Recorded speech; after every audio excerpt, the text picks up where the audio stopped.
بسم اللہ والحمدللہ والصلاۃ والسلام علی رسول اللہ۔ ایک مسلمان مرد اور عورت کو یہ بات اچھی طرح سمجھ لینی چاہیے کہ رب کی شکر گزاری کا مطلب کیا ہے، جبکہ ہم میں سے اکثر لوگ اللہ تعالیٰ کی بہت ساری نعمتوں کی ناشکری کرتے ہوئے بھی وہ دعویٰ کرتے ہیں کہ ہم اللہ کے شکر گزار بندے ہیں۔ رب کی ساری نعمتوں پر شکر گزاری کا مطلب یہ ہے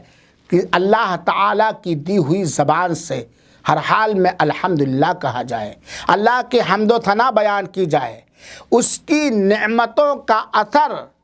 زبان پر بھی ہو، دل پر بھی ہو، اور ہمارے ظاہری اور باطنی، باہری اور اندرونی اعمال اور کردار پر بھی ہو۔ اللہ تعالیٰ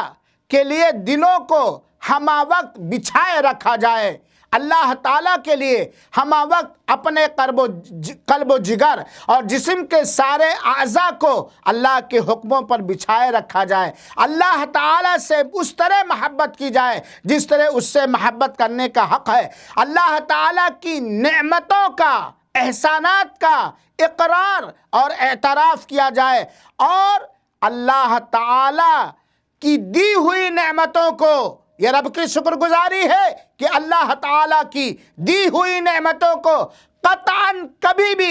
ان جگہوں پر نہ خرچ کیا جائے، ان کاموں میں نہ خرچ کیا جائے جن کاموں میں خرچ کرنا حرام اور ناجائز ہے، اور دلی طور پر اعضاء و جوارح کے ذریعہ ہر وقت اللہ تعالیٰ کی اطاعت کی جائے، اللہ تعالیٰ کی فرمانبرداری کی جائے، اللہ تعالیٰ سے قریب ہوا جائے، تو زبانی طور پر بھی، عملی طور پر بھی اور قلبی طور پر بھی اللہ تعالیٰ کی نعمتوں کی شکر گزاری کی جائے۔ اللہ ہم سب کو اپنا شکر گزار بندہ بنا لے، آمین۔